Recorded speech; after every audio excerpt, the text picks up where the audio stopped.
Good afternoon all.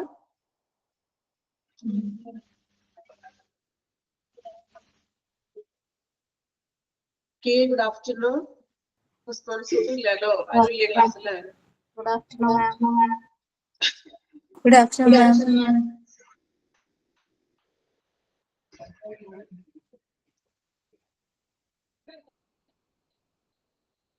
Okay, നമ്മള് third മൊഡ്യൂളിലെ പുതിയ ചാപ്റ്റർ ആണ് സ്റ്റാർട്ട് ചെയ്യുന്നത്, ഡിസ്ചാർജ് പ്രോസസ്. ഓക്കെ, എടുത്തിട്ടില്ലല്ലോ ചാപ്റ്റർ. ഓക്കെ, അപ്പോ നമ്മള് ഹോസ്പിറ്റലിലെ ഏകദേശം എല്ലാ ഡിപ്പാർട്ട്മെന്റ്സിനെ കുറിച്ചൊക്കെ നമ്മൾ ഫസ്റ്റ് ആൻഡ് സെക്കൻഡ് മൊഡ്യൂൾസിൽ പഠിച്ചു. എക്സാം ഒക്കെ എഴുതി. എക്സാം ഒക്കെ എങ്ങനെ ഉണ്ടായിരുന്നു അറ്റൻഡ് ചെയ്തിട്ട്? ഓക്കെ ആണോ എല്ലാവരും? പഠിച്ച കാര്യങ്ങളൊക്കെ ഓർത്ത് എക്സാം അറ്റൻഡ് ചെയ്യാൻ പറ്റിയില്ല നല്ല രീതിയിൽ ആണോ? ഓക്കെ, അപ്പൊ നമ്മള് ഫസ്റ്റ് സെക്കൻഡ് മൊഡ്യൂളിൽ നിങ്ങള് ഔട്ട് പേഷ്യന്റ് എന്താണ്, അല്ലെങ്കിൽ in patient department, labour room, അങ്ങനെയുള്ള ഓരോരോ ഡിപ്പാർട്ട്മെന്റ്സുകളെ കുറിച്ച് നമ്മൾ പഠിച്ചു. ഇനി നമ്മൾ നെക്സ്റ്റ് നോക്കുന്നത് പുതിയൊരു ചാപ്റ്റർ ആണ്, ഡിസ്ചാർജ് പ്രോസസ്. വളരെ ചെറിയൊരു ചാപ്റ്റർ ആണ് കേട്ടോ. ഡിസ്ചാർജ് അല്ലെ, നമുക്കറിയാം ഹോസ്പിറ്റലിൽ നമ്മൾ അഡ്മിറ്റഡ് ആയി കഴിഞ്ഞ ട്രീറ്റ്മെന്റ്സും മെഡിസിൻസ് ഒക്കെ കഴിഞ്ഞതിന് ശേഷം നമ്മളെ ഹോസ്പിറ്റലിൽ നിന്ന് ഡിസ്ചാർജ് ആക്കുന്നു. അപ്പൊ ഈ ഡിസ്ചാർജിന് പ്രത്യേകിച്ച് എന്തെങ്കിലും പ്രോസസ്സ് കാര്യങ്ങളൊക്കെ ഉണ്ടോ? നിങ്ങളുടെ അറിവിൽ എങ്ങനെയാണ് ഡിസ്ചാർജ് ചെയ്യുമ്പോൾ അതിന് എന്തെങ്കിലും പ്രോസസ്സ് കാര്യങ്ങളുണ്ടോ? ഫസ്റ്റ് പേജ് എന്തെങ്കിലും ക്ലിയർ ആയില്ല കേട്ടോ കീർത്തി. PDF-ലാണോ സ്ക്രീനിലാണോ ഉദ്ദേശിച്ചത്? അവന്റെ എന്ത് ക്ലിയർ ആയില്ല കേട്ടോ. PDF സ്ക്രീനിൽ നിങ്ങൾക്ക് ഇപ്പൊ ഡിസ്ചാർജ് പ്രോസസ് എന്ന് പറഞ്ഞ ചാപ്റ്റർ കാണുന്നുണ്ടോ? കാണുന്നുണ്ട്. ഓക്കെ, നോക്കാം. അപ്പൊ നമുക്കറിയാം ഒരു ഹോസ്പിറ്റലിലെ ഡിസ്ചാർജ് പ്രോസസ്സിനെ കുറിച്ചിട്ടാണ് നമ്മൾ പഠിക്കാൻ പോകുന്നത്. ഇപ്പൊ നമുക്കറിയാം നമ്മളോ അല്ലെങ്കിൽ നിങ്ങളുടെ ഫാമിലി മെമ്പേഴ്സോ ആരെങ്കിലും ഹോസ്പിറ്റലിൽ അഡ്മിറ്റഡ് ആയി കഴിഞ്ഞു. ഒരു 7 days ഓ 5 days ഓ ട്രീറ്റ്മെന്റ്സും കാര്യങ്ങളൊക്കെ കഴിഞ്ഞിട്ട് ഡിസ്ചാർജ് ചെയ്യുകയാണ് പേഷ്യന്റിനെ. സോ ഡിസ്ചാർജ് ചെയ്യുക എന്ന് പറഞ്ഞിട്ടുണ്ടെങ്കിൽ ഡിസ്ചാർജ് ചെയ്തത് പെട്ടെന്ന് അപ്പം തന്നെ നമുക്ക് പോരാനായിട്ട് പറ്റാറുണ്ടോ? ഹോസ്പിറ്റലിൽ വിട്ട് പോകാൻ പറ്റുമോ? ഡിസ്ചാർജ് ചെയ്ത് ഉടനെ തന്നെ പോകാൻ പറ്റുമോ? ഇല്ല അല്ലെ. എന്തുകൊണ്ടാണ്?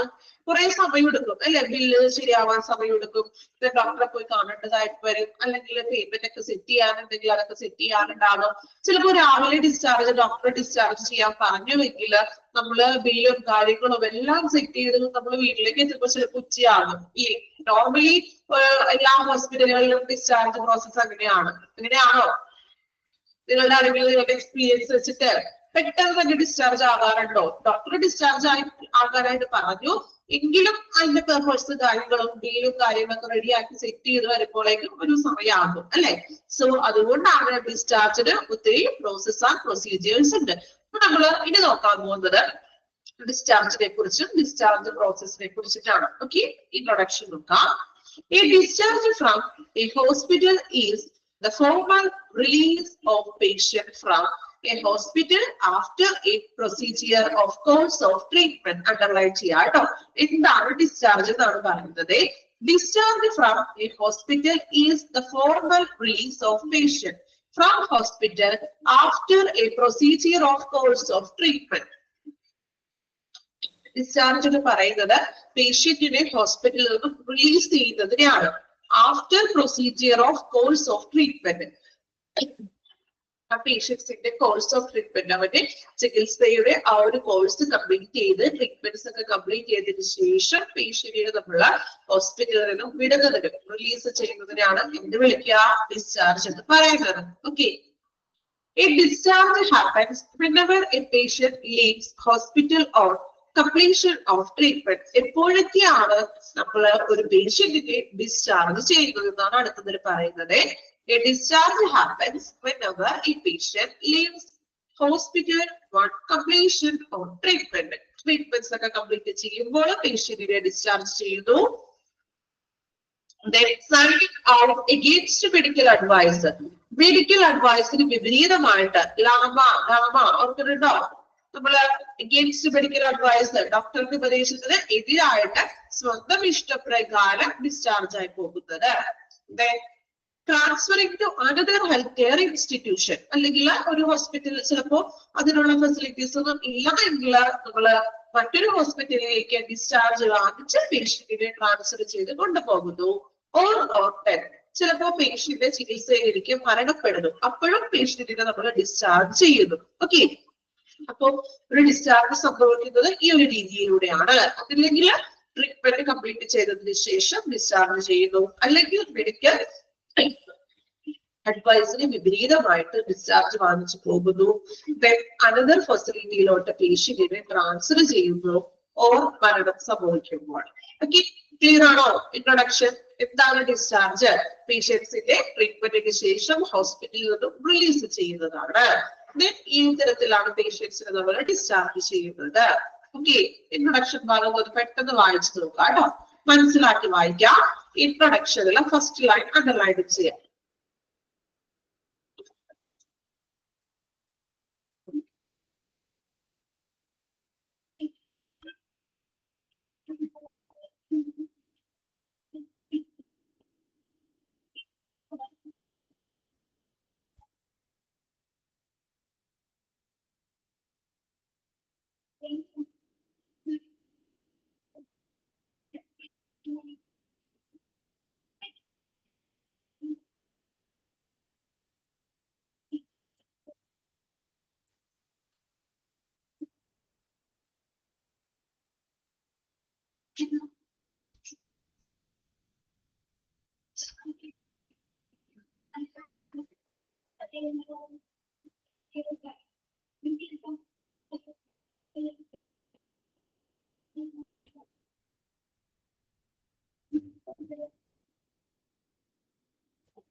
ഈ ഇൻട്രൊഡക്ഷൻ വായിച്ചു എല്ലാവരും കംപ്ലീറ്റ് ചെയ്തോ?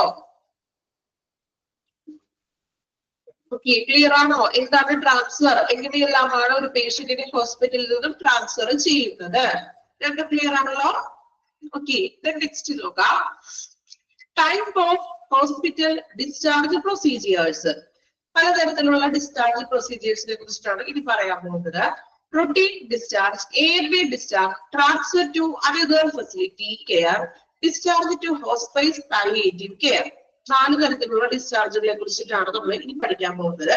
അതിൽ ഫസ്റ്റ് വൺ ആണ് റൊട്ടീൻ ഡിസ്ചാർജ്. ഓക്കെ, എന്താണ് റൊട്ടീൻ ഡിസ്ചാർജ് എന്ന് നോക്കാം. Routine discharge, a planned discharge on advice doctor. Plan ചെയ്തിട്ടുള്ള ഡിസ്ചാർജ് ആണ്, ഡോക്ടറിന്റെ അഡ്വൈസ് പ്രകാരമുള്ള ഡിസ്ചാർജ് ആണ് റൊട്ടീൻ ഡിസ്ചാർജ്. ഇനി എന്താണ് റൊട്ടീൻ ഡിസ്ചാർജിൽ പറയുന്നത് നോക്കാം. Routine discharge is referred to as a process of patient being discharged from a hospital or healthcare facility after getting medical treatment or care. Underline ചെയ്യാം. Routine discharge എന്താണെന്നുള്ളത് underline ചെയ്യാം കേട്ടോ. Routine discharge is referred to as process of patient being discharged from hospital or healthcare after getting medical treatment. അവരുടെ എല്ലാ ചികിത്സാപരമായിട്ടുള്ള medical ട്രീറ്റ്മെന്റ്സിന് ശേഷം പേഷ്യന്റിനെ ഡോക്ടറുടെ നിർദ്ദേശപ്രകാരം നമ്മൾ റിലീസ് ചെയ്യുന്നതിനെയാണ് റൊട്ടീൻ ഡിസ്ചാർജ് എന്ന് പറയുന്നത്. നോർമലി ട്രീറ്റ്മെന്റ് ഒക്കെ കഴിഞ്ഞിട്ട് ഡോക്ടർ പറയുന്നത് 7 ഡേയ്സോ 5 ഡേയ്സോ ട്രീറ്റ്മെന്റും ഇഞ്ചക്ഷനൊക്കെ കഴിഞ്ഞതിന് ശേഷം നമുക്കിപ്പോ ഓക്കെ ആയിട്ടുണ്ട്, പേഷ്യന്റിനെ ഡിസ്ചാർജ് ചെയ്യാന്ന് പറയുന്നതിനെയാണ് ഇത് വിളിക്കുക റൊട്ടീൻ ഡിസ്ചാർജ്. ഡോക്ടേഴ്സിന് അഡ്വൈസ് പ്രകാരമുള്ളതാണ്. ഓക്കെ, ചെയ്തോ? The healthcare team will then provide the patient with information about their condition, medication, follow-up care, and make lifestyle changes necessary for them.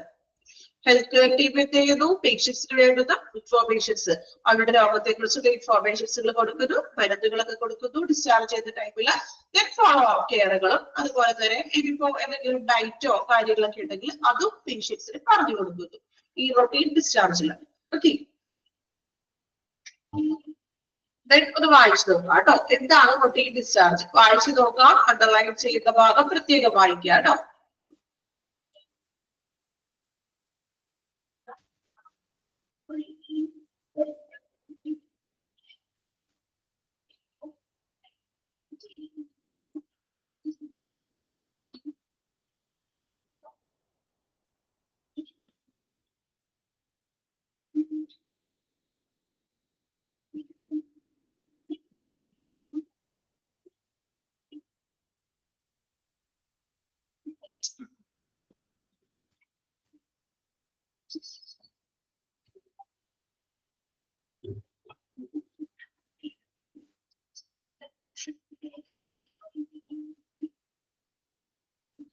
routine discharge വായിച്ചോ?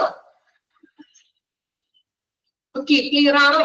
Planned ആയിട്ടുള്ള discharge ആണ്, ഡോക്ടേഴ്സിന്റെ advice പ്രകാരമാണ് ട്രീറ്റ്മെന്റിന് ശേഷം പേഷ്യന്റിനെ discharge ചെയ്യുന്നത്. Okay,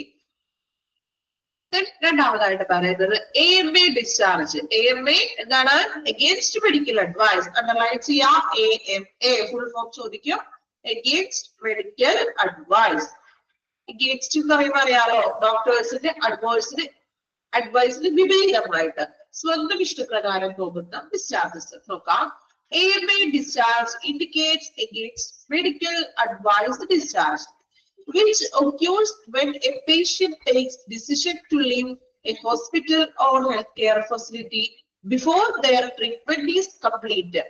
അവന്റെ ചികിത്സ complete ചെയ്യുന്നതിന് മുൻപായിട്ട് സ്വന്തം ഇഷ്ടപ്രകാരം ഹോസ്പിറ്റൽ വിട്ടു പോകുന്നതിനാണ് AMA ഡിസ്ചാർജ് എന്ന് വിളിക്കുന്നത്. Against medical advice or healthcare provider. ഇനി AMA discharge may occur for a variety of reasons. ഇനി സ്വന്തം ഇഷ്ടപ്രകാരം ഒരു പേഷ്യന്റ് ഹോസ്പിറ്റലിൽ നിന്നും ഡിസ്ചാർജ് വാങ്ങിച്ചു പോകുന്നതിന് പല റീസൺസ് ഉണ്ട്. എന്തൊക്കെയാണെന്നാണ് പറയുന്നത് നോക്കാം. Including a desire to leave hospital early. നേരത്തെ തന്നെ ഹോസ്പിറ്റലിൽ വിട്ടു പോകാനുള്ള ഒരു ആഗ്രഹം. അതായത് ഇപ്പൊ ഡോക്ടർ നിർദ്ദേശിച്ചിരിക്കുന്നത് ഒരു 10 ദിവസം ഇഞ്ചക്ഷനും മെഡിസിൻ ആയിട്ട് ട്രീറ്റ്മെന്റ് കണ്ടിന്യൂ ചെയ്യാനാണ്. പക്ഷെ അത്രയും ദിവസം പറ്റില്ല. ഇപ്പൊ ഒരു 5 days കഴിയുമ്പോഴേക്കും ഞങ്ങൾക്ക് ഡിസ്ചാർജ് വേണം എന്നുള്ള അവരുടെ സ്വന്തം ഇഷ്ടപ്രകാരം ഡിസ്ചാർജ് വാങ്ങിച്ചു പോകുന്നു. അതൊരു reason.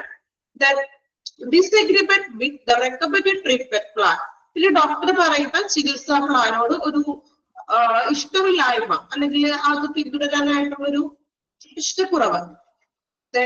Or defect with the quality of care. ചിലപ്പോ ആ ഹോസ്പിറ്റലിൽ ക്വാളിറ്റി കെയറിനുള്ള കുറവ്, ചിലപ്പോ അടിസ്ഥാന സൗകര്യങ്ങളൊന്നും ഉണ്ടായിരിക്കില്ല, അവൈലബിലിറ്റി ഉണ്ടാവില്ല, അങ്ങനെയുള്ള പല ക്വാളിറ്റി കെയറിന്റെ പ്രശ്നങ്ങൾ.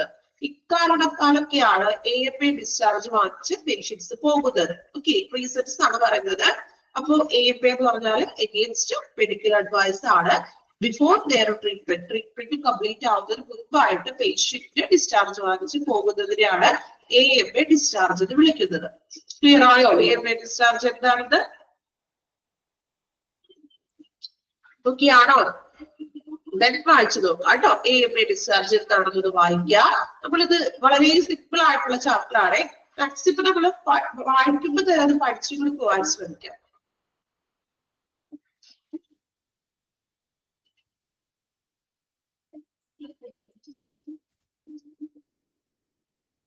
മാർക്ക് ചെയ്യുന്നത് ഫസ്റ്റ് ലൈൻ മാർക്ക് അണ്ടർലൈൻ ചെയ്യാം. Against medical advice. അവിടെ ഫുൾ ഫോം ചോദിക്കും കേട്ടോ.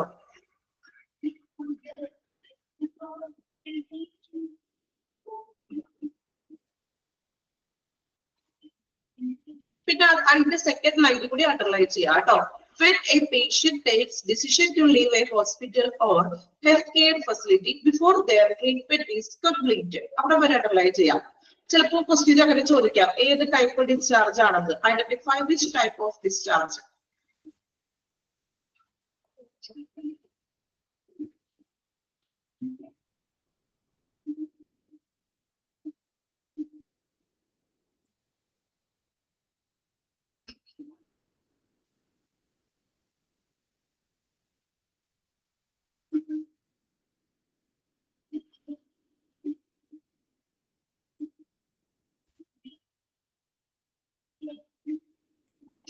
ഓക്കെ, കംപ്ലീറ്റ് ചെയ്തോ AMA discharge?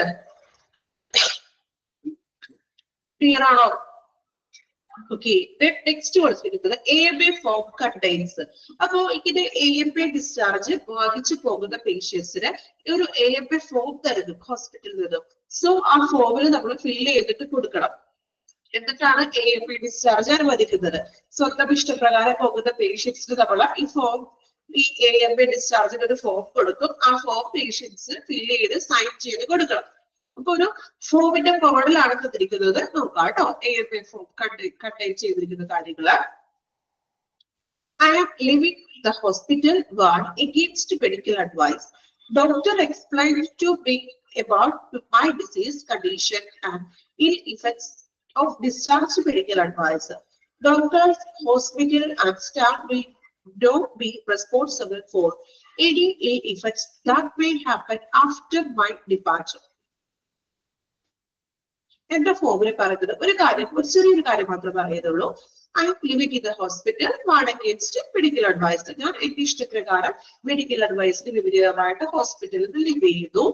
Doctor explained to me about.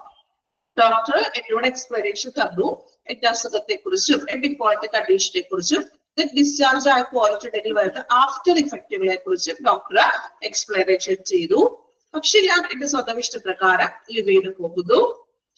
Doctor, hospital and staff will not be responsible. ഇനി മേബി എനിക്ക് എന്തെങ്കിലും സംഭവിക്കുകയാണെങ്കിൽ ഹോസ്പിറ്റലോ ഡോക്ടറോ അവിടുത്തെ സ്റ്റാഫുകളോ ഉത്തരവാദികളല്ല. അതാണ് നമ്മളുടെ ഫോമിൽ പറയുന്നത്. പേഷ്യന്റിന്റെ റിലേറ്റീവ്സിന്റെ പേരെഴുതാ, സൈൻ ചെയ്ത് കൊടുക്കും. ഇത് അവരുടെ സ്വന്തം ഇഷ്ടപ്രകാരമാണ് പോയത്, ട്രീറ്റ്മെന്റ് അവിടെ പൂർത്തിയാക്കിയിട്ടില്ല അല്ലേ?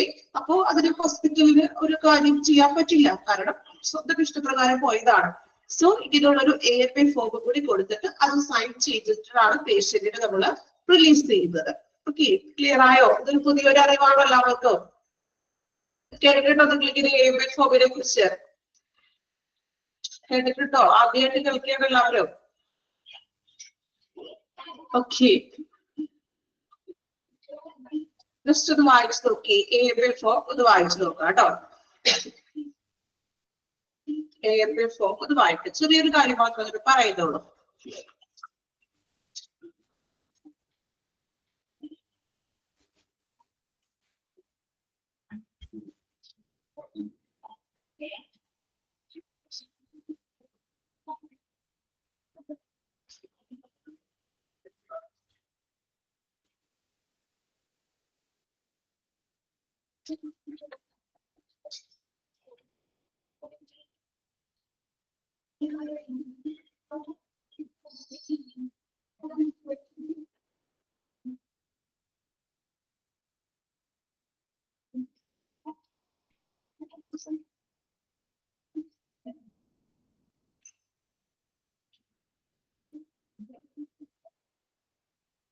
Okay, മൂന്നാമത്തെ ടൈപ്പ് ഓഫ് ട്രാൻസ്ഫർ ആണ് transfer to another health care facility. മറ്റൊരു ഹെൽത്ത് കെയർ ഫെസിലിറ്റിയിലോട്ട് പേഷ്യന്റിനെ ട്രാൻസ്ഫർ ചെയ്യുന്നത്. Either as referral or as by patient request transfer to another healthcare facility. Refer to process of moving a patient from one hospital or another healthcare facility to another. ഒരു ഹോസ്പിറ്റലിൽ നിന്നും മറ്റൊരു ഹോസ്പിറ്റലിലേക്ക് പേഷ്യന്റിന് നമ്മുടെ ഫെസിലിറ്റിക്ക് കൂടുതൽ സൗകര്യങ്ങൾ കിട്ടാൻ വേണ്ടിയിട്ട് മാറ്റുന്നതിനെയാണ് transfer to another health care facility. പേഷ്യന്റിന്റെ ആവശ്യപ്രകാരമാണ് നമ്മൾ ട്രാൻസ്ഫർ ചെയ്യുന്നത്. Usually for the purpose of getting specialized medical care or services that are not available at the present facility. ഇപ്പോൾ അവർ നിലവിലുള്ള ഹോസ്പിറ്റലിൽ ചിലപ്പോൾ അടിസ്ഥാന സൗകര്യങ്ങളോ അല്ലെങ്കിൽ മെഡിക്കൽ കെയറോ സർവീസസുകളോ ഒന്നും ലഭിക്കാതെ വരുമ്പോഴാണ് നമ്മൾ മറ്റൊരു സ്പെഷ്യലൈസ്ഡ് മെഡിക്കൽ കെയർ ലഭിക്കുന്നതിന് വേണ്ടി പേഷ്യന്റിനെ മറ്റൊരു ഫെസിലിറ്റിയിലോട്ട് ട്രാൻസ്ഫർ ചെയ്യുന്നത്. The transfer may be arranged by healthcare provider or hospital where patient is presently receiving care, or it may be requested by the patient or their family due to various reasons. ചിലപ്പോ ആ ഹോസ്പിറ്റലിലെ doctor തന്നെയായിരിക്കും നിർദ്ദേശിക്കുന്നത് മറ്റൊരു കൂടുതൽ നല്ല പരിചരണം ആവശ്യമെങ്കിൽ കുറച്ചും കൂടി മൾട്ടി ഡെവലപ്ഡ് ആയിട്ടുള്ള ഹോസ്പിറ്റലിലേക്ക് ട്രാൻസ്ഫർ ചെയ്യാനായിട്ട് ഹെൽത്ത് കെയർ പ്രൊവൈഡർ, അതായത് ഡോക്ടേഴ്സ് തന്നെ നിർദ്ദേശിക്കും. അല്ലായിട്ടുള്ള പല കാരണങ്ങൾ കൊണ്ട് ഫാമിലി ആളുകൾ തന്നെ, പേഷ്യന്റിന്റെ ഫാമിലി തന്നെ നമുക്ക് ഞങ്ങൾ പേഷ്യന്റിനെ ട്രാൻസ്ഫർ ചെയ്യുകയാണ്, ഞങ്ങൾ മറ്റൊരു ഹോസ്പിറ്റലിലേക്ക് കൊണ്ടുപോകുന്നത് പല റീസൺസിന്റെ അടിസ്ഥാനത്തിൽ അവര് നിർദ്ദേശിക്കുന്നു. ചില സിറ്റുവേഷൻസിൽ ഡോക്ടർ തന്നെ നിർദ്ദേശിക്കുന്നു ട്രീറ്റ്മെന്റ്സ് കുറച്ചും കൂടി നല്ല ട്രീറ്റ്മെന്റ്സ് കിട്ടണമെങ്കിൽ ചിലപ്പോൾ കുറച്ചും കൂടി മൾട്ടി ഡെവലപ്ഡ് ആയിട്ടുള്ള ഹോസ്പിറ്റൽ നമുക്ക് വേണ്ടി വന്നേക്കാം. ഓക്കെ, ഈ physician's referral form is used to refer patient to specialist for medical treatment while transferring to another hospital. ഒരു പേഷ്യന്റിനെ മറ്റൊരു ഹോസ്പിറ്റലിലേക്ക് ട്രാൻസ്ഫർ ചെയ്യുമ്പോൾ ഫിസിഷ്യൻ ഒരു റെഫറൽ ഫോം എഴുതി കൊടുക്കും. അതായത് ട്രാൻസ്ഫർ ഫോം പോലെ നമ്മൾ അവിടെ കൊടുത്തിട്ടുള്ള ട്രീറ്റ്മെന്റ്സ് ഡീറ്റെയിൽസിന്റെ കാര്യങ്ങളൊക്കെ ഉൾക്കൊള്ളിച്ചുകൊണ്ട് ഒരു റെഫറൽ ഫോം പേഷ്യന്റിന് നമ്മൾ ട്രാൻസ്ഫർ ചെയ്യുന്ന ടൈമിൽ ഫിസിഷ്യൻ എഴുതി കൊടുക്കുന്നത്. ഓക്കെ, ഇത്രയാണ് ട്രാൻസ്ഫർ ഫെസിലിറ്റിയിൽ പറയുന്നത്. ക്ലിയർ ആണോ? അപ്പോൾ എയിം എന്ന് പറഞ്ഞിട്ടുണ്ടെങ്കിൽ കൂടുതൽ നല്ലൊരു മെഡിക്കൽ കെയറും സർവീസസ് ലഭിക്കാൻ വേണ്ടിയിട്ടാണ് പേഷ്യന്റിന് നമ്മൾ ട്രാൻസ്ഫർ ചെയ്യുന്നത്. ചിലപ്പോൾ ഫിസിഷ്യൻ തന്നെ നിർദ്ദേശിക്കും നമുക്ക് ഇന്ത്യ ഹോസ്പിറ്റലിലേക്ക് ട്രാൻസ്ഫർ ചെയ്യാം, അല്ലെങ്കിൽ പേഷ്യൻസിന്റെ ഫാമിലി തന്നെ ഇന്ന ഹോസ്പിറ്റലിലേക്ക് ഞങ്ങൾ ട്രാൻസ്ഫർ ചെയ്യുന്നു തീരുമാനിക്കുന്നു. ട്രാൻസ്ഫർ ചെയ്യുമ്പോൾ ഫിസിഷ്യൻ ഒരു റെഫറൽ ഫോം യൂസ് ചെയ്യുന്നു, റെഫറൽ ഫോം കൊടുക്കുന്നു. ഓക്കെ, ക്ലിയർ ആണോ? Transfer to another facility clear ആയോ? ഓക്കെ, വായിച്ചു നോക്കാം കേട്ടോ. Transfer to another health care facility വായിച്ചു നോക്കാം. എളുപ്പമാണ്, നിങ്ങൾക്ക് വായിച്ചാൽ തന്നെ മനസ്സിലാക്കാൻ പറ്റുന്ന പോയിന്റ്സുകളാണ്.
Complete ചെയ്തോ?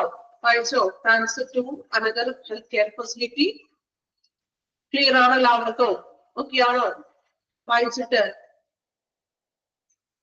നാലാമത്തെ ടൈപ്പ് ആണ് നോക്കുന്നത്. Discharge to hospice or palliative care. Hospice എന്ന് വെച്ചാൽ എന്താ മീനിങ്? ഹോസ്പൈസ്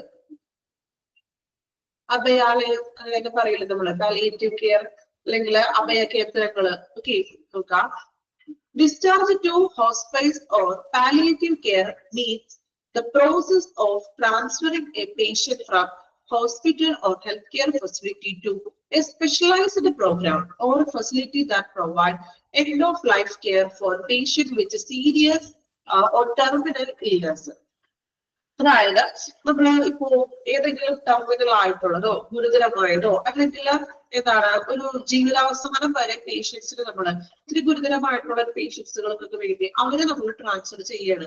ഇതുപോലെ പാലിയേറ്റീവ് കെയറുകളോ അല്ലെങ്കിൽ ഹോസ്പിറ്റൽസ് പോലുള്ള അങ്ങനെയുള്ള ഒരു പ്രോഗ്രാംസിലോട്ട് നമുക്ക് ഒരു പ്രത്യേക എന്താ പറയാ ഒരു പ്രോഗ്രാമിലേക്കോ അല്ലെങ്കിൽ ഒരു സൗകര്യത്തിലേക്കോ ഇതുപോലെ പാലിയേറ്റീവ് കെയറുകള് അല്ലെങ്കിൽ ചിലപ്പോ അവരുടെ ജീവിതാവസാനം ലൈഫ് എൻഡിങ് വരെ അവര് ആ ഒരു സ്ഥലത്തായിരിക്കും പിന്നീടുള്ള താമസം. അപ്പൊ അവർക്ക് കൂടുതലും ട്രീറ്റ്മെന്റ്സിനേക്കാൾ ഉപരി ജീവിതാവസാനം കുറച്ച് അവരുടെ ഏറ്റവും ലാസ്റ്റ് സ്റ്റേജ് ഒക്കെ ആകുമ്പോഴേക്കായിരിക്കും. സോ കുറച്ച് എന്റർടൈൻമെന്റ്സും കാര്യങ്ങളും അങ്ങനെയുള്ള പ്രോഗ്രാംസ് ഒക്കെ ആയിരിക്കും അവിടെ നമ്മൾ കൂടുതലും കൊടുക്കുന്നത്. ഓക്കെ, ക്ലിയർ ആണോ?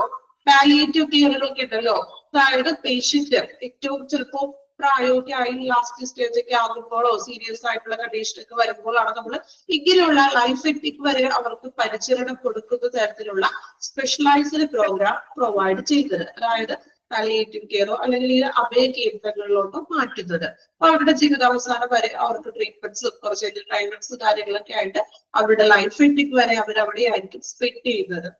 ഓക്കെ, വായിച്ചു നോക്കാം. Discharge to hospitals or palliative care.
Complete ചെയ്തോ?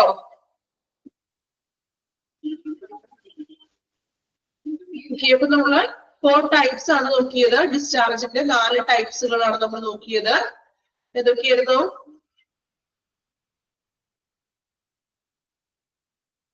First one routine discharge, AMA discharge, then AMA form നോക്കി, transfer to another facility, discharge to hospice or palliative care. Clear ആണോ? 4 ടൈപ്പ് ഡിസ്ചാർജസ് ക്ലിയർ ആണോ എല്ലാവർക്കും? Okay, പെട്ടെന്ന് 4 type ഒന്ന് വായിച്ചു നോക്കാം കേട്ടോ. ഒരു പ്രാവശ്യം ഒന്ന് ആ 4 ടൈപ്പ് കൂടി ഒരുമിച്ച് ഒന്ന് വായിച്ചു നോക്കാം. ഓക്കെ, 4 നമ്മൾ പറഞ്ഞു കഴിഞ്ഞു. ദെൻ ഒരു പ്രാവശ്യം വായിച്ചു നോക്കാം, മനസ്സിലാക്കി വായിക്കണം. ദെൻ എന്നിട്ട് നിങ്ങൾ ഡൗട്ട്സ് എന്തെങ്കിലും ചോദിക്കാം. ഓക്കെ, ഒരു പ്രാവശ്യം വായിച്ചു നോക്കാം.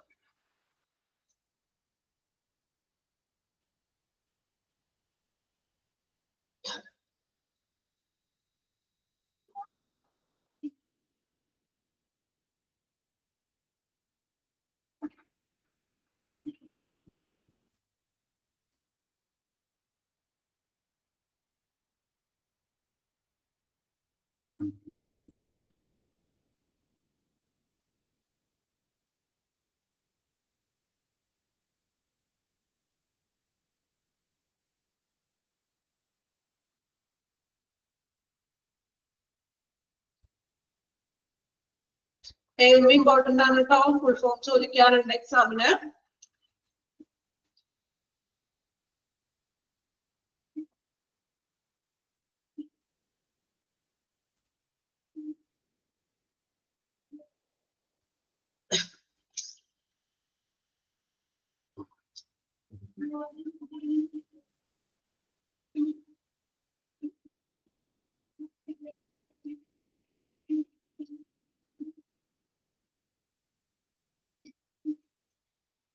നാല് ടൈപ്പ് വായിച്ചു നോക്കി എല്ലാവരും കംപ്ലീറ്റ് ചെയ്യാട്ടോ. അത് വായിച്ച് മനസ്സിലാക്കിയിട്ട് വേണം നമുക്ക് അടുത്ത സെക്ഷനിലോട്ട് പോകാം.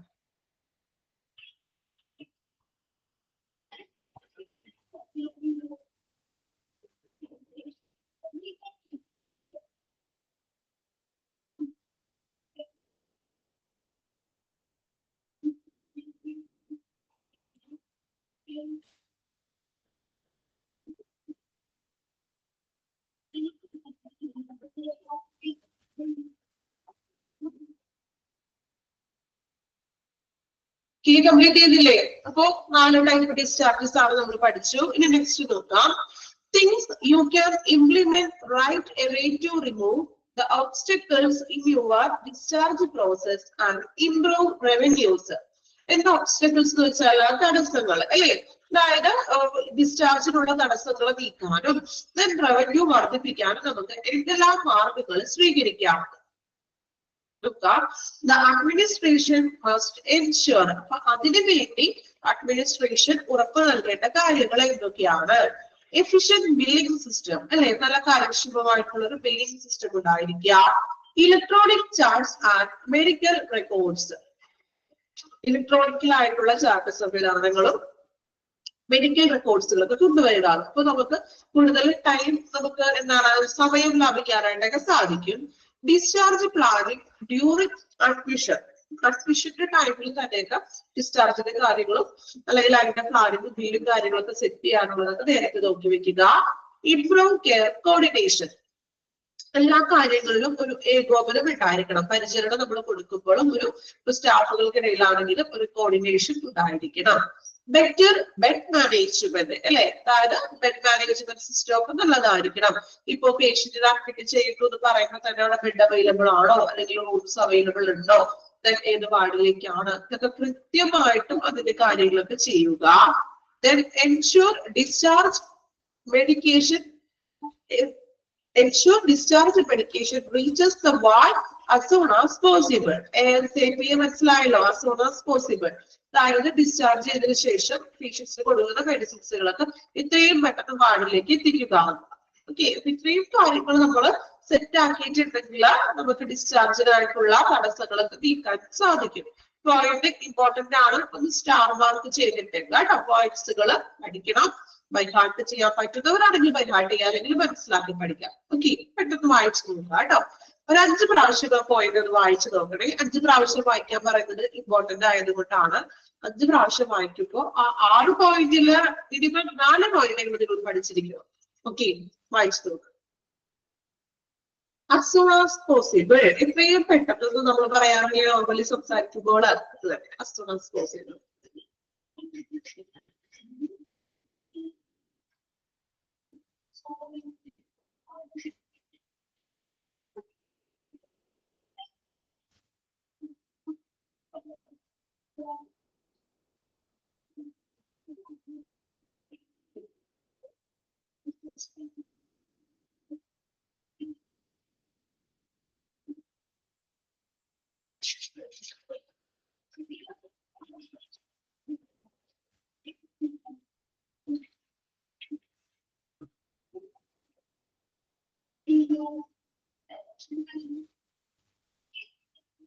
അഞ്ചാമത്തത് ബെഡ് മാനേജ്മെന്റ്. അതായത് ഇപ്പൊ നമ്മൾ അഡ്മിറ്റ് ആകുമ്പോൾ അവിടെ ആ റൂമിലെ ആ വാർഡിലേക്ക് അവിടെ ബെഡ് അവൈലബിലിറ്റി ഉണ്ടോ, അല്ലെങ്കിൽ നമ്മൾ പോയി കഴിഞ്ഞിട്ട് റൂമിലേക്ക് വാർഡിലേക്ക് ചെന്ന് കഴിയുമ്പോൾ ബെഡ് ഇല്ല എന്ന് പറയുന്നത് പറ്റില്ലാണ്.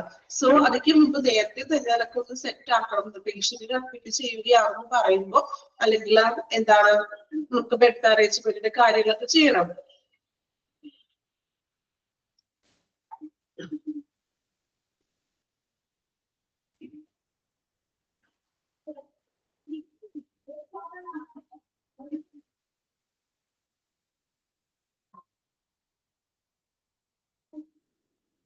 തേർഡ് പോയിന്റ് പറയുന്നത് ഡിസ്ചാർജ് പ്ലാനിങ് ഡ്യൂറിങ് അഡ്മിഷൻ. അതായത് അഡ്മിഷൻ ചെയ്യുന്ന ടൈമിൽ തന്നെ ഏകദേശം എത്ര ദിവസം അഡ്മിറ്റ് ചെയ്യുന്നതൊക്കെ അറിയാൻ പറ്റുമല്ലോ. അപ്പൊ അതിനനുസരിച്ചിട്ട് നമ്മൾ ഡിസ്ചാർജിന്റെ കാര്യങ്ങൾ കൂടി ചെയ്തു വെക്കണം. ദെൻ 6th പോയിന്റ് പറയുന്നത് ഡിസ്ചാർജ് ചെയ്ത് പോകുമ്പോൾ നമുക്ക് പേഷ്യൻസിന് കൊടുക്കുന്ന മെഡിക്കേഷൻസ് കാര്യങ്ങളും എത്രയും പെട്ടെന്ന് തന്നെ വാർഡിലേക്ക് എത്തിച്ചു കൊടുക്കാറ്.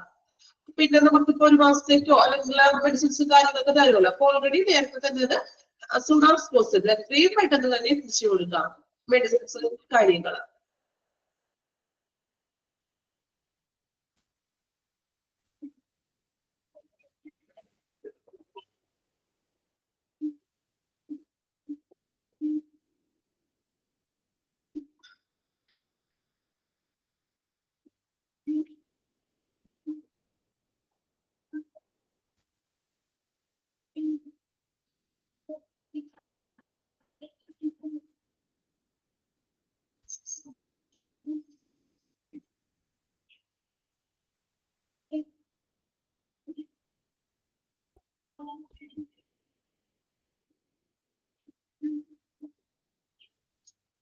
വായിച്ചു നോക്കാം കേട്ടോ. പോയിന്റ്സ് വായിക്കുക. 6 പോയിന്റ് ഉണ്ട്. ബൈ ഹാർട്ട് ചെയ്യാൻ പറ്റുമെങ്കിൽ ബൈ ഹാർട്ട് ചെയ്ത് പഠിക്കുക കേട്ടോ.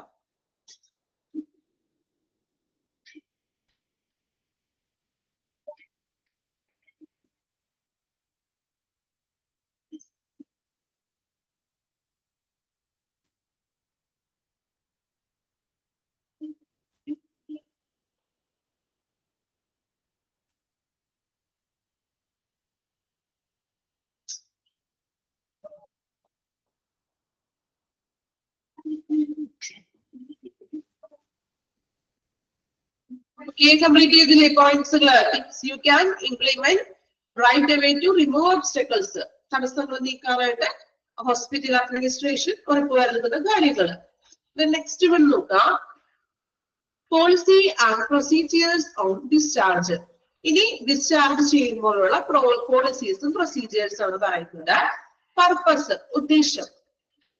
to provide guidelines for the discharge inpatients from hospital. അതായത് ഗൈഡ്ലൈൻസുകൾ, അതായത് ഡിസ്ചാർജ് ചെയ്യുന്നത് അവിടെ ഹോസ്പിറ്റലിൽ കിടക്കുന്ന പേഷ്യൻസുകളെ ഡിസ്ചാർജ് ചെയ്യുമ്പോൾ ഗൈഡ്ലൈൻസുകൾ കൊടുക്കുന്നു. ഇനി പോളിസീസ് എന്തൊക്കെയാണ് നമ്മൾ കൊടുക്കുന്ന പോളിസീസ് കാര്യങ്ങളും ഒരു പേഷ്യന്റിനെ ഹോസ്പിറ്റലിൽ നിന്നും ഡിസ്ചാർജ് ചെയ്യുമ്പോഴുള്ള പോളിസികൾ എന്തൊക്കെയാണെന്ന് കേട്ടോ. കുറച്ചധികം പോളിസികൾ ഉണ്ട്, കുഴപ്പമില്ല, നമുക്ക് സിമ്പിൾ ആയിട്ട് പഠിച്ചെടുക്കാം. മനസ്സിലാക്കി നിങ്ങൾ വായിക്കുക കേട്ടോ പോളിസികൾ. അതിൽ ഇമ്പോർട്ടൻസ് ആയിട്ടുള്ള കാര്യങ്ങൾ പറഞ്ഞു തരാം, അതനുസരിച്ചിട്ട് അണ്ടർലൈൻ ചെയ്ത് പോകാം. Okay, discharge process shall be followed to make sure that patients are discharged effectively and efficiently, allowing the most favorable resources. അതായത് discharge procedure shall be followed to make sure patient discharge, ഒരു പേഷ്യന്റിനെ നമ്മൾ effective ആയിട്ടും efficiently ആയിട്ടാണ് discharge ചെയ്തിരിക്കുന്നത് ഉറപ്പുവരുത്തുക. അതായത് ആ ഡിസ്ചാർജ് പ്രൊസീജിയർ ഉപയോഗിച്ചിട്ടാണ് ഒരു പേഷ്യന്റിനെ നമ്മൾ അവിടെയുള്ള അലൗവിങ് മോസ്റ്റ് ഫേവറബിൾ റിസോഴ്സസ് നമ്മളുടെ ആ വിഭവങ്ങളൊക്കെ വെച്ചുകൊണ്ട് തന്നെ, അതായത് ബില്ലും കാര്യങ്ങളൊക്കെ ശരിയായിട്ടുള്ള രീതിയിൽ ഡിസ്ചാർജ് പ്രൊസീജിയേഴ്സ് ഉപയോഗിച്ചിട്ടാണ് ആ ഒരു പേഷ്യന്റിനെ ഇഫക്റ്റീവ്ലി ആയിട്ടും കാര്യക്ഷമമായിട്ടൊക്കെ ഡിസ്ചാർജ് ചെയ്തത് ഉറപ്പുവരുത്തുക. സെക്കൻഡ് വൺ പറയുന്നത് an authorized hospital discharge shall only be paid by an order from primary consultant. ഒരു ഡിസ്ചാർജിന്, ഒരു ഓതറൈസ്ഡ് ആയിട്ടുള്ള ഒരു ഹോസ്പിറ്റൽ ഡിസ്ചാർജിന് ഓർഡർ നൽകുന്നത് ആരാണ്? പ്രൈമറി കൺസൾട്ടന്റ് ആണ്. പേഷ്യന്റിനെ നോക്കിയ പ്രൈമറി കൺസൾട്ടന്റ് ആണ് ഡിസ്ചാർജിന് ഓർഡർ കൊടുക്കുന്നത്. However, a patient may discharge himself herself against medical advice. അതായത് മെഡിക്കൽ അഡ്വൈസിന് എതിരായിട്ടും ഡിസ്ചാർജ് ചെയ്യാവുന്നത്. അല്ലാതെ നോർമൽ ആയിട്ട് ഒരു ഓതറൈസ്ഡ് ഹോസ്പിറ്റൽ, അംഗീകാരമുള്ള ഒരു ഡിസ്ചാർജ് ഹോസ്പിറ്റലിൽ നിന്ന് നൽകുന്നത്, അതിന് ഓർഡർ കൊടുക്കുന്നത് പ്രൈമറി കൺസൾട്ടന്റ് ആയിരിക്കും. ഓക്കെ, അണ്ടർലൈൻ ചെയ്യാം കേട്ടോ. ആൻഡ് ഓതറൈസ്ഡ്, രണ്ടാമത്തെ ലൈൻ ഒന്ന് അണ്ടർലൈൻ ചെയ്യണേ. And authorised hospital discharge shall only be paid by an order from primary consultant. അവിടെ വരെ ഒന്ന് അണ്ടർലൈൻ ചെയ്യാം. ഓർഡർ കൊടുക്കുന്നത് പ്രൈമറി കൺസൾട്ടന്റ് ആയിരിക്കും. അതുകൂടാതെ പേഷ്യന്റിന് മെഡിക്കൽ അഡ്വൈസറി വിപരീതമായിട്ടും ഡിസ്ചാർജ് ചെയ്യാം. അണ്ടർലൈൻ ചെയ്തോ ആദ്യത്തെ രണ്ടാമത്തെ പോയിന്റില് ഫസ്റ്റ് സെന്റൻസ്? ഓക്കെ, മൂന്നാമത്തെ point, the consultant or his designee shall document discharge instruction in the patient's medical record at the time of anticipated discharge.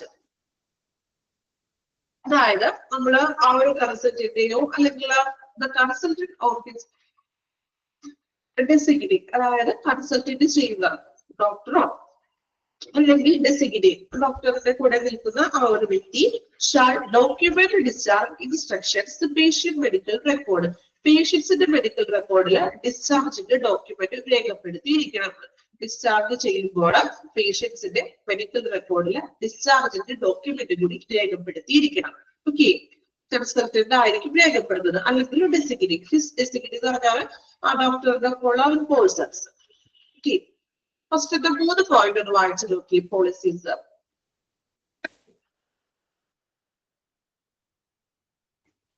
3 point കേട്ടോ. ആദ്യത്തെ 3 point വായിച്ചു നോക്കാം.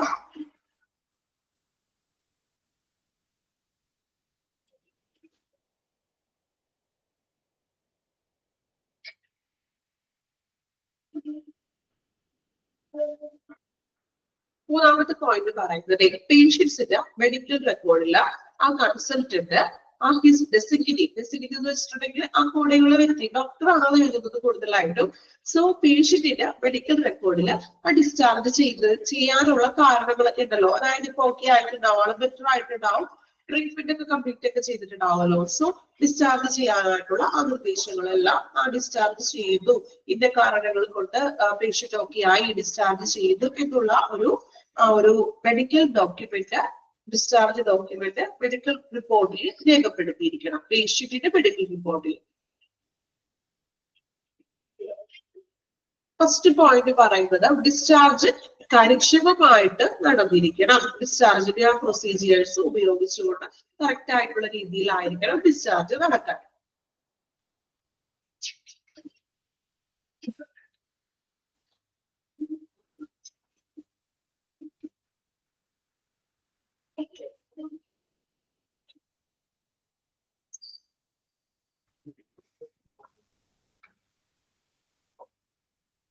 Okay, നാലാമത്തെ പോയിന്റ് നോക്കാം. A discharge summary shall be prepared and all patients are provided with a discharge summary at the time of discharge. Discharge summary തയ്യാറാക്കണം. ഓരോ പേഷ്യൻസിന്റെയും discharge summary തയ്യാറാക്കണം. All patients are provided with. അതോടൊപ്പം തന്നെ പേഷ്യന്റിന് discharge ചെയ്യുന്ന ടൈമിൽ ഈ discharge summary പേഷ്യന്റിന് നൽകുകയും വേണം. അപ്പൊ നിങ്ങളുടെ വീട്ടിലൊക്കെ ഉണ്ടെങ്കിൽ പഴയ ഡിസ്ചാർജ് സമ്മറി കണ്ടിട്ടുണ്ടോ നിങ്ങള്? ഹോസ്പിറ്റലിൽ അഡ്മിറ്റഡ് ആയിട്ടൊക്കെ പോരുമ്പോൾ നമുക്കൊരു ഡിസ്ചാർജ് സമ്മറി തരും. ചെറിയൊരു കാർഡ് പോലെയൊക്കെ ആയിരിക്കും. കാർഡല്ല, അത്യാവശ്യം കട്ടിയുള്ള പേപ്പറിലൊക്കെ ആയിരിക്കും ഡിസ്ചാർജ് സമ്മറി എന്ന് പറഞ്ഞു. കണ്ടിട്ടുണ്ടോ? വായിച്ചു നോക്കിയിട്ടുണ്ടോ നിങ്ങള്? വായിച്ചു നോക്കിയിട്ടുണ്ടോ? യെസ്, എന്നിട്ട് ഇതൊക്കെയാണ്. അപ്പൊ നമുക്ക് നെക്സ്റ്റ് ഡേയിൽ ഒരു ടാസ്ക് ആയിട്ട് ഞാൻ തരാം. വീട്ടിലെ പഴയ മെഡിക്കൽ ഡിസ്ചാർജ് സമ്മറി ഒക്കെ ഉണ്ടെങ്കിൽ ഒന്ന് പൊഴുതട്ടിയൊക്കെ എടുത്ത് നോക്കാം എന്തൊക്കെയാണ് അതിൽ പറഞ്ഞിരിക്കുന്നത്. ഓക്കെ, ഇപ്പോ ഹോസ്പിറ്റലിൽ അഡ്മിറ്റ് ആവണമെന്ന് പറഞ്ഞാൽ പ്രത്യേക അസുഖം ഇപ്പൊ ഡെലിവറി ഒക്കെ കഴിഞ്ഞിട്ടൊക്കെ ആണെങ്കിലും ഡിസ്ചാർജ് സമ്മറി ഒക്കെ കിട്ടും കേട്ടോ. ഡെലിവറി ഒക്കെ കഴിഞ്ഞ് അഡ്മിറ്റഡ് ആയി വരുമ്പോൾ നമുക്ക് ഡിസ്ചാർജ് സമ്മറി കിട്ടും. അപ്പോൾ ആ ഡിസ്ചാർജ് സമ്മറിയിൽ പേഷ്യൻസിനെ സംബന്ധിക്കുന്ന എല്ലാ ഡീറ്റെയിൽസുകളും അതിനകത്ത് എഴുതിയിട്ടുണ്ടാകും. അതുവരെ കൊടുത്തിട്ടുള്ള മെഡിസിൻസുകൾ, ഡോക്ടറിന്റെ നെയിം, ഡേറ്റ്, പിന്നെ എന്തൊക്കെയാണ് നമുക്ക് ഇഞ്ചക്ഷൻസ്, ടെസ്റ്റ് റിപ്പോർട്ട്സുകൾ, എന്തൊക്കെ ടെസ്റ്റുകൾ ചെയ്തിട്ടുണ്ട്, അങ്ങനെയുള്ള പേഷ്യൻസിന്റെ ഡീറ്റെയിൽ ആയിട്ടുള്ള എല്ലാ വിവരങ്ങളും ഈ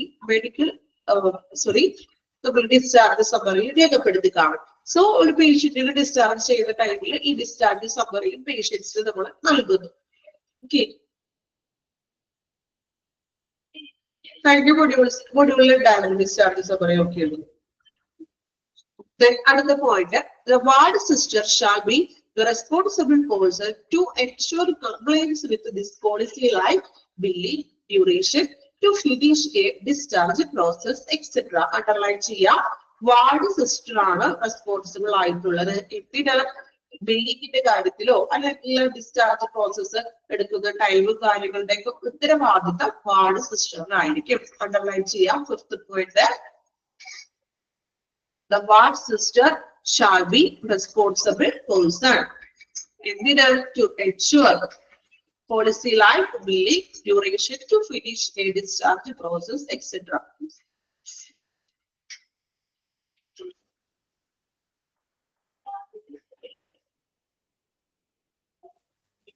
Then the discharge summary shall contain all patient details. ഒരു ഡിസ്ചാർജ് സമ്മറി എന്ന് പറയുമ്പോൾ പേഷ്യൻസിന്റെ എല്ലാ വിവരങ്ങളും അതിൽ ഉൾപ്പെട്ടിരിക്കുന്നു.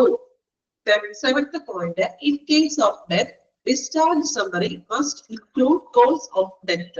In case ഇപ്പോൾ പേഷ്യന്റ് മരണപ്പെട്ട് കഴിഞ്ഞു, ഡിസ്ചാർജ് ചെയ്തു, അപ്പോൾ ഡിസ്ചാർജ് സമ്മറിയിലെ മരണത്തിനുള്ള കാരണം, മരണപ്പെടാനായിട്ടുള്ള ഡെത്തിന്റെ റീസൺ കൂടി നമ്മൾ അതിൽ രേഖപ്പെടുത്തിയിരിക്കണം.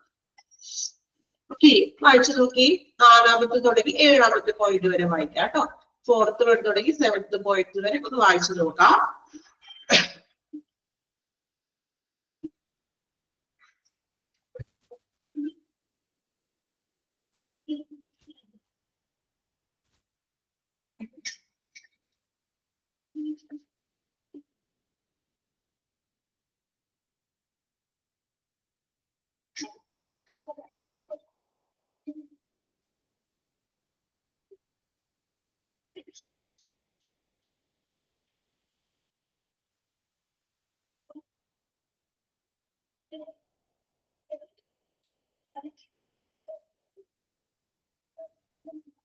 നാലാമത്തത് എന്താ പറഞ്ഞത്? ഇത്രയും ഡീറ്റെയിൽ ആയിട്ട് ഞാൻ പറഞ്ഞല്ലോ. ഡിസ്ചാർജ് സമ്മറി തയ്യാറാക്കുക, ഡിസ്ചാർജ് ആകുമ്പോൾ പേഷ്യൻസിന് ഈ ഡിസ്ചാർജ് സമ്മറി കൊടുക്കുക. ഓക്കെ,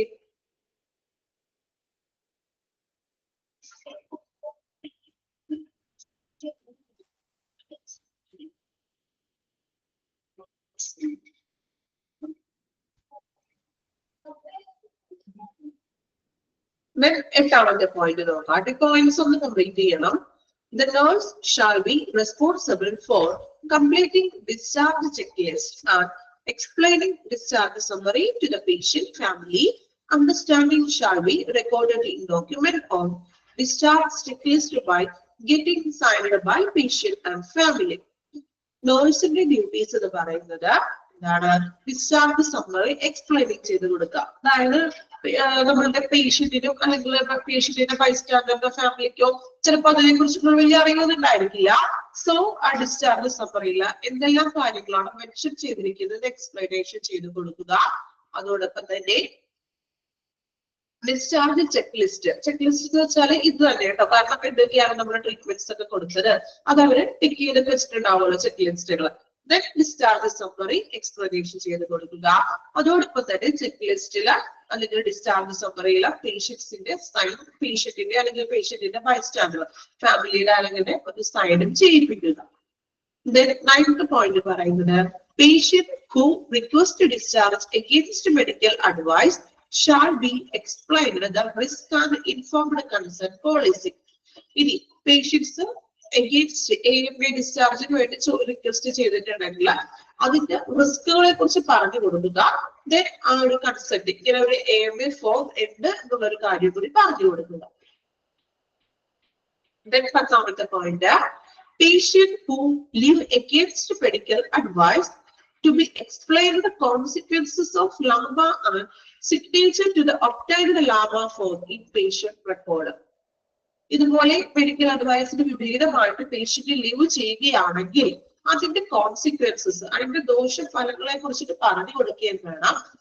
ലാമ ഫോമില് AMA ഫോം ഉണ്ടല്ലോ അതിൽ സൈൻ ചെയ്തിട്ടുണ്ട് അത് പേഷ്യന്റിന്റെ റെക്കോർഡിൽ വെക്കുകയും വേണം. ആ ഫോം പേഷ്യന്റ് റെക്കോർഡിൽ വെക്കണം, സൂക്ഷിക്കണം. അടുത്ത point, A patient who comes to casualty take treatment and leave hospital with CMO consent. As OP consultation are given prescription based on patient condition. നമ്മളൊരു പേഷ്യന്റിനെ കാഷ്വാലിറ്റിയിലോട്ട് കൊണ്ടുവരുമ്പോൾ ആ പേഷ്യന്റിന് ട്രീറ്റ്മെന്റ്സും അല്ലെങ്കിൽ ആ ഹോസ്പിറ്റലിലെ ട്രീറ്റ്മെന്റ്സും കാര്യങ്ങളും തുടരുന്നത് CMO ആയിരിക്കും. CMO എന്ന് വെച്ചാൽ ആരാണ് ഇവിടെ? Casualty medical officer. നമ്മളൊരു പേഷ്യന്റിന് കാഷ്വാലിറ്റിയിലേക്ക് ആദ്യം കൊണ്ടുവരുമ്പോൾ ആ പേഷ്യന്റിനെ ട്രീറ്റ് ചെയ്യുന്നതും അല്ലെങ്കിൽ ആ പേഷ്യൻസിന്റെ കാര്യങ്ങളൊക്കെ ചെയ്യുന്നതും CMO കൺസൾട്ടിലായിരിക്കും. പേഷ്യന്റിന്റെ കണ്ടീഷൻ നോക്കിയിട്ടാണ് നമ്മൾ OP കൺസൾട്ടേഷന്, അതായത് മറ്റു ഡോക്ടേഴ്സിനെ ഫിസിഷ്യനോ മറ്റും റെഫർ ചെയ്യുന്നത്. അല്ലാതെയുള്ള കേസുകൾ നമ്മൾ ഫസ്റ്റ് ഒരു പേഷ്യന്റിനെ കാഷ്വാലിറ്റിയിലോട്ട് കൊണ്ടുവരുമ്പോൾ CMO ആണ് കൺസിഡർ ചെയ്യുന്നത്. ദെൻ പേഷ്യന്റിന്റെ കണ്ടീഷൻ നോക്കിയിട്ടാണ് നമ്മൾ ഫിസിഷ്യനെ പറ്റി വിളിക്കുന്നത്.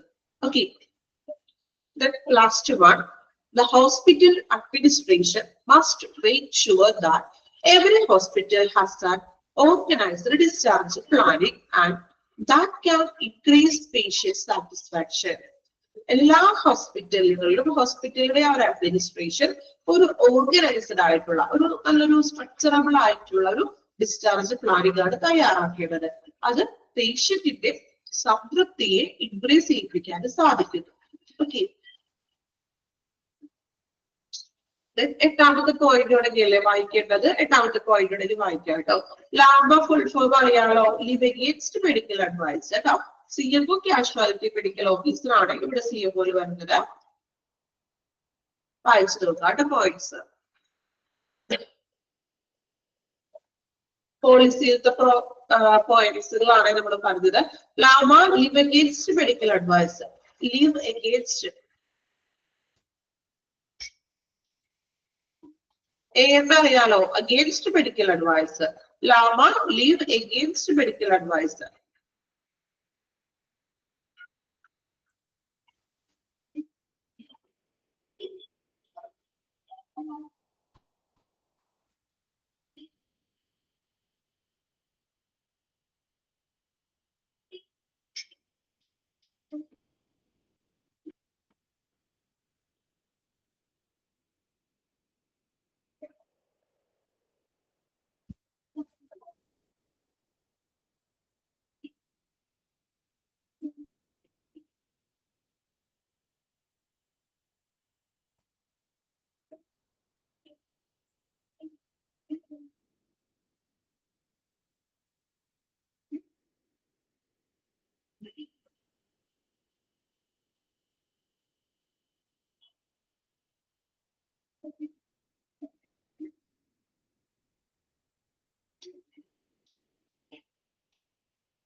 ഓക്കെ, കംപ്ലീറ്റ് ചെയ്തോ? Then അപ്പൊ നമ്മൾ നോക്കിയത് policies and procedures of discharge policies ആണ്. ഇപ്പൊ ഒത്തിരി പോയിന്റ്സ് ഉണ്ട്, വായിച്ച് മനസ്സിലാക്കാൻ പറ്റുന്ന പോയിന്റ്സുകളാണ് കേട്ടോ, എളുപ്പമാണ്. നെക്സ്റ്റ് നമുക്ക് വരുന്നത് ഡിസ്ചാർജ് പ്രോസസ്സിന്റെ ഒരു ഫ്ലോ ചാർട്ട് ആണ്. നെക്സ്റ്റ് എനിക്ക് തോന്നുന്നു ഈ ഒരു ക്ലാസ് കൂടി നമുക്ക് മതിയാവും കേട്ടോ, ഒരു ക്ലാസ് വേണ്ട അല്ലേ? ചെറിയൊരു ചാപ്റ്റർ ആണിത്, വളരെ സിമ്പിൾ ആയിട്ട് നമുക്ക് പഠിച്ചെടുക്കാൻ പറ്റുന്നതാണ് ഈ ഒരു ചാപ്റ്റർ. എടുത്ത അത്രയും ക്ലിയർ ആണ് എല്ലാവർക്കും? ഓക്കെ ആണോ? മനസ്സിലായോ? ഡിസ്ചാർജ് എങ്ങനെയാണ്? ചെറിയ വലിയ കൂടുതലായിട്ടുള്ള കാര്യങ്ങളൊന്നും പറയാനില്ല ഇതിനകത്ത്. ഡിസ്ചാർജ് പ്രോസസ് എങ്ങനെയാണ്, അവിടെ നമ്മൾ ഡിസ്ചാർജ് ചെയ്യുന്ന ടൈമില് പേഷ്യൻസിന് വേണ്ടി എന്തെല്ലാം കാര്യങ്ങളൊക്കെയാണ് നമ്മൾ ചെയ്യുന്നത്. ഓക്കെ, വളരെ ചെറിയ ചാപ്റ്റർ ആണ്. നമുക്കിത് എടുക്കുമ്പോൾ തന്നെ നിങ്ങൾക്ക് എന്റെ ഒപ്പം തന്നെ പഠിച്ചു പോകാൻ പറ്റും. ഏകദേശം കുറെ കാര്യങ്ങൾ നിങ്ങൾ പഠിച്ചു ഇല്ലേ? പഠിച്ചില്ലേ? എന്താണ്, ലാഭം എന്താണ്, ട്രാൻസ്ഫർ ചെയ്തത് ഇതിന് വേണ്ടിയിട്ടാണ്. ഓക്കെ, നന്നായിട്ട് വായിക്കാം. അടുത്ത ക്ലാസ്സിൽ അടുത്ത ഭാഗം എടുക്കും കേട്ടോ. മേബി എനിക്ക് തോന്നുന്നു കുറച്ച് അടുത്ത ക്ലാസ് കംപ്ലീറ്റ് വേണ്ട അല്ലെ? അടുത്ത ക്ലാസ്സിലെ നെക്സ്റ്റ് ചാപ്റ്റർ കൂടി നമ്മൾ സ്റ്റാർട്ട് ചെയ്യും കേട്ടോ. ട്രാൻസ്ഫർ ഓഫ് പേഷ്യന്റ് തുടങ്ങുന്ന ചാപ്റ്റർ ആണ് ഇനി എടുക്കാൻ പോകുന്നത്, ഇത് കഴിഞ്ഞതിന് ശേഷം. Okay, thank you all.